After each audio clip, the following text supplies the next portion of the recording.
Hi guys, so this video is going to be a revision Q&A, and the first thing I want to say is yes, I'm wearing a onesie because I'm still ill and it's comfy. So I know that a lot of you guys are taking your exams soon, and it's kind of like approaching GCSEs and A-levels time, and maybe you're not even like doing GCSEs yet, I don't even know. So a lot of you guys have been asking me kind of for advice about exams, because obviously I've done my GCSEs and my A-levels and I've now left school. I'm doing an art foundation at the moment. I asked you guys to ask me some questions on Twitter and Instagram, and if you guys want to be involved in the next Q&A, then just follow me on my Twitter and Instagram. They're both just sophdoesnails. Okay, so I'm going to start with the Twitter ones.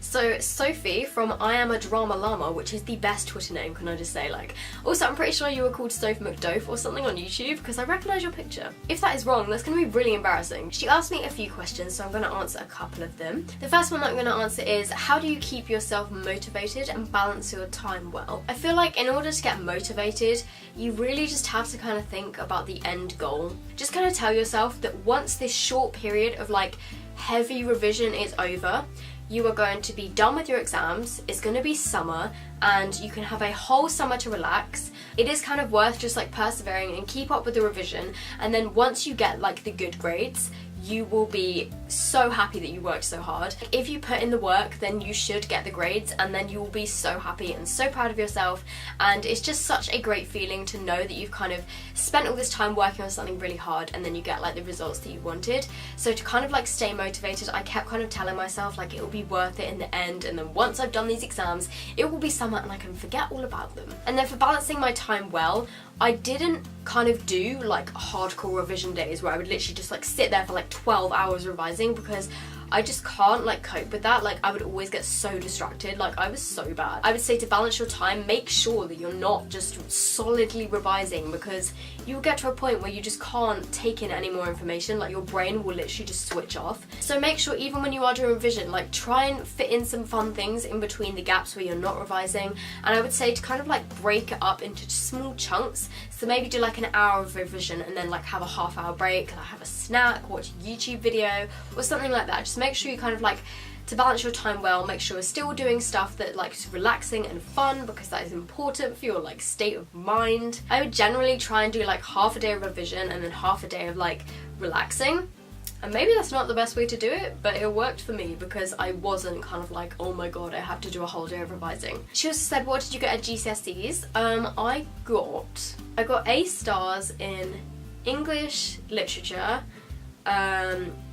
biology, physics, art, and geography. So yeah, I got A stars in those. I got A's in maths, chemistry, I can't even remember like what subjects I did. Maths, chemistry, English language, and French, and then I got a B in drama. So overall I got 5 A stars, 4 A's, and a B. Sarah 1J Cat, or Sarah Grande. I also speak to Sarah a lot on Twitter, so hi Sarah. She says, any revising tips to make revising fun? To be honest, I never really found revising fun. I would say that the best way to make it fun is do stuff that's like visual, well for me anyway. If I was really bored of revising, I would like Google YouTube videos that were related to like the revising. So if you're kind of like stuck on something in biology or something, Google it on YouTube. Google it on YouTube? That doesn't make sense. Search for it on YouTube, and the likelihood is there's probably someone that's going to have made a video about it, and I find that watching videos and kind of like visual stuff to do with revision is a lot more fun than just sitting there like reading a book. Also, I feel like drawing diagrams of stuff, like in geography I used to draw so many diagrams when I was revising to kind of like help get it into my head, because I think I'm quite a visual learner. I'm not really sure, but I think I was. So I would say to kind of like, don't just do like all words, don't just like write out like huge long essays when you're revising, because that is so boring. At Stas with 2 S's and 3 X's says, how do you not get distracted while studying? I think what you need to do when you're revising is make sure you go into a quiet room. Like for me, listening to music and having background noise, just like no, I got so distracted. And even if another one of my family members was like in the room watching TV really quietly, it would just distract me so much. So what I would say to do is make sure you're in a quiet room. Also, don't revise in your bedroom. Like a pretty good tip, I always found that when I was in my bedroom, I would get distracted by like things in my room, like my phone and my laptop. So what I made sure I did is I went downstairs, I would sit at a table, like put all my books out, I would put my phone in another room so I wasn't tempted to like go on it the whole time. I would also like ask my family to kind of like stay quiet and not have like the TV on and just generally kind of like respect the fact that I was revising, because I would get distracted so easily. So yeah, I would say like keep your phone in a different room and don't revise in your bedroom, and make sure you're working in a quiet environment. Megan Parker, who's another person that I talk to a lot of the time on Twitter, says, what was the hardest subject you revised for, whether it be because of subject or focus, and how did you revise for it? I think probably the hardest subject that I revised for was chemistry. I absolutely hated chemistry, but what I found really helpful when I was revising is buying the CGP revision guides. I don't actually have any to show you guys. I wish I did. I think my mum sold one. But yeah, the CGP revision guides I found so useful. They basically like condense everything down into like the most important things, and what I would do is I would kind of like read through the whole CGP revision guide because they weren't that long, and I found like textbooks so intimidating. I would never revise like straight from the textbook. I would mostly like focus on the CGP revision guide and then do like extra stuff on top of that. Another thing that I did for sciences is I would do all of the past papers that the teachers gave us, but I wouldn't just kind of like dive straight into them and do them without like knowing anything, because I feel like that was just pointless and I wouldn't like get anything out of it. So what I did do is I did all of the past papers, but I did them using my books, using my like the revision guides, the textbooks, using my actual like workbooks. I would do the questions using those. So then as I was filling out the questions, I would look up in my book like how to answer them, and then I found once I'd done like a few of the past papers, loads of the questions were so similar, and I kind of would like get into the routine, and like I would not need to use my books as much because I'd like read over it so many times. It would start like going into my head, and then by the time it got down to like the last sets of the practice papers, I would kind of like know the questions like off by heart. So I found that that really worked for me. So I got 36 comments on Instagram. I'm really sorry I'm not going to be able to answer all of these because this video is already 15 minutes long. Soph Beadling, hi Soph, she says, what are your most effective exam techniques and when did you do your revision? One thing that I would say would really help me when I actually got into the exam is as soon as they said that we could like start, and as soon as like they said go or whatever, like pick up your pens, start your exam starts now, like whatever they say, I don't even know.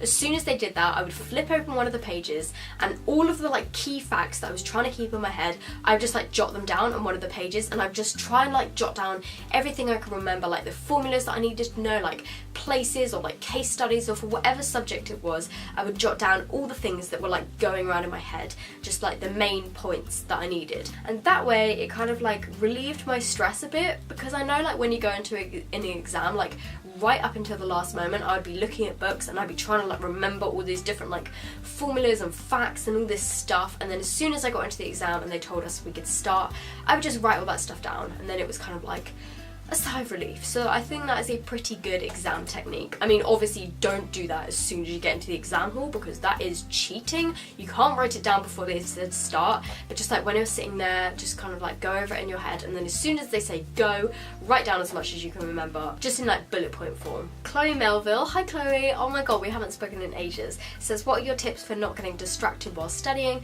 And I mentioned this before, make sure you're working in a quiet room, and just kind of all the tips that I mentioned a minute ago. Jen_Springer XX says, where do you do your work/revision? I actually do it downstairs in my living room, on the table, because I do have a desk in my room, but it's so full of like crap, and also like I said before, I get so distracted in my room, so I go into like the living room and we have kind of like a table, and I would put all my books out there, and I would make my family kind of go away into the kitchen or something, and yeah, I would just revise in there because it was like the quietest place in my house, and also like it was quite bright in there as well, so I wasn't like falling asleep the whole time. I'm gonna answer Jamie's question just in case he's watching. I know this was a joke question, but he said, did you ever cheat in any tests? And no, I didn't. Molly_Hogan_XO says, how long does it take to revise? And I love you so much. Thank you very much, I love you too. How long does it take to revise? When I was revising, I didn't tend to do like more than 5 or 6 hours a day, because I just couldn't focus for that long. Like, I'm really bad at like just sitting down and working. Like, I just get distracted too easily and my mind switches off, so I would only do like a maximum of like 6 hours a day. Emmy.BrownX says, what are your tips for remembering a language? And this is a good question, because I did French for GCSE, and what I found helpful is when it was kind of like speaking tests. I know for speaking tests and also for the writing tests, like the written tests. My mum is actually a French teacher, so I got her to help me with my French, and what I did is I got her to kind of record herself reading through my French stuff, and then I would like sit there and listen to it kind of like over and over again, so it helped get it into my head. I also recorded myself speaking it. I would get my mum to do it first so I got the pronunciations right, and then I would kind of record it myself, and then I would sit there listening to it, so I would kind of like get it into my head because it was just like repeating over and over again. And then also for the essays and stuff, I would just like write them out again and again, like I don't know, like 10 times I would write out the essays and try and like remember a bit more each time. So the first time I would just like copy it out looking at it, and then I would kind of like hide it and then copy out what I could remember, and then when I couldn't remember stuff I would kind of flip over and be like, oh, that was that. And then by the end, once I'd done it like, I don't know, like 5 or so times, it would kind of like start to get into my head. So I think just like writing it out as much as you can. I'm really sorry guys, I'm gonna have to skip out some of these questions because I have so many. It's ShanMC.13 says, do you set a revision timetable? And yes, I did set a revision timetable, but not specifically to like the hours. I would just like write what days I was going to revise what subjects, because obviously for like GCSE there's so many subjects, you can't do all of them in one day. So I would do like 2 or 3 subjects on one day, and then I would write it down, and I will link in the description box like a printout timetable that I used for my exams. Oh, hello, my cat's just come to join me. Yasmin07770 says, how do you stay calm in the lead up and on the days of your exams? And I just want to say something, like teachers make out like your GCSEs and A-levels are the most important thing like in your life ever, but like trust me, they aren't really like the most important thing ever. I think once you've done your GCSEs, you realise that like they really were so much more stressed than they kind of like made out to be, and like the teachers made them sound so important and stuff. And I mean, they are important, but like they're not the most important thing in the entire world. So I just kind of tried to kind of like keep that in my head and be like, it's okay, like if I fail one, I can retake it, or like even if I don't do as well as I like, as long as I pass, like that's fine. Like you don't need incredible grades to like do well in life. Tash Ann King says, what is your typical routine on exam day? Do you cram last minute studying? 100%. I was always like revising up until like the minute before we went into the exam.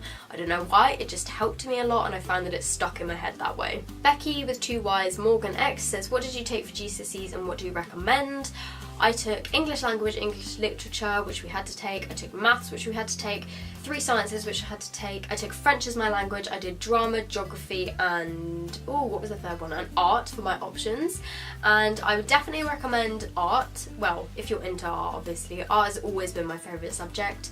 I also found drama was really fun, and it really did help with my confidence. I remember them saying like, to advertise drama to us, they said that it would help with our confidence, and it genuinely did for me. I'm losing my voice, I'm really sorry. Megan Green says, what GCSEs and A-levels did you take? Yeah, in terms of A-levels, I took, for AS, I took biology, psychology, art and geography, and then for A2, I dropped biology because I hated it so much. And for my A-level results at AS, I got 2 A's and 2 B's, I think. I got A's in psychology and geography. Oh, and then my biology grade was a B, but then like a couple of weeks after results I got an email saying that like the exam board had made a mistake, and I'd like gained 1 mark, which took me up from a B to an A, which was really cool. So I got 3 A's, and then in art I got a B, which was really annoying because I was told like the entire time that I would get an A, but I didn't. So that was very annoying, considering art is like my best subject. Con Lulu says, when did you start revising for your A-levels, such as Easter, and when do you think is the most effective time to start? I would say to start as early as you can, even if it's just like making your timetable or just starting like a few revision cards or whatever, or revision notes. I would say start as early as you can, because it genuinely will make stuff easier for you. For my GCSEs and AS levels, I started like pretty early, I think, but when it came to A2, I just lost like all motivation, and I left everything like so last minute, and it was really, really stressful. So I definitely recommend starting as early as you can. Mariam.Saleh, I think that's how you say your name, sorry if that's pronouncing it wrong, says, what is your favourite subject? My favourite subject was always art, and I absolutely loved art. Like, I love drawing and painting, but I did end up getting a B in it for A-level. Oh yeah, I forgot to mention my A-level grades. My overall like A-level grades, I got A star in geography, I got got an A in psychology and I got a B in art, so I got A star AB. And I was absolutely gutted that I got a B in art because like I was told throughout the whole year that I was gonna get an A, but I didn't. And psychology also, like, I did actually really enjoy it, but it was so difficult. Like, I think our school did OCR psychology. I think it was OCR when like everyone else in the whole world seemed to do AQA, and OCR was so much harder. Like, oh my god, it was so difficult. If you don't like writing essays and if you don't like memorizing 72 case studies, I don't recommend you do psychology. I mean, it is very interesting, but at our school anyway, it was so difficult and so stressful, and there was just so much to learn. Like, it was insane. And then also I did really enjoy geography as well. I've always been naturally good at geography, not really sure why, because if you asked me any question about geography now, like, or about the world, I don't think I could tell you. Like, I'm not into like politics or like global geography or anything like that. Like, I'm not actually good at it in myself, but when it came to the exams, I just did really well, and I have no idea how. So that is all I have time for. I'm pretty sure this video is going to be like half an hour long. My camera is about to die, so I hope you guys have found this video helpful. My camera just died. So if you guys have enjoyed this video, please give it a thumbs up. That would be really helpful. Also, if you guys aren't subscribed to my channel, it would be amazing if you would subscribe. I really wish you guys all the best of luck in your exams. If you are taking exams, try not to get too stressed out about them. I know they might seem like they are the most important thing in the world, but I can assure you they aren't. And don't worry if you don't get like all the grades that you want. It's okay, like, life will go on. So I hope you guys are having a great day. Good luck in your exams, and I will see you in my next video. Bye!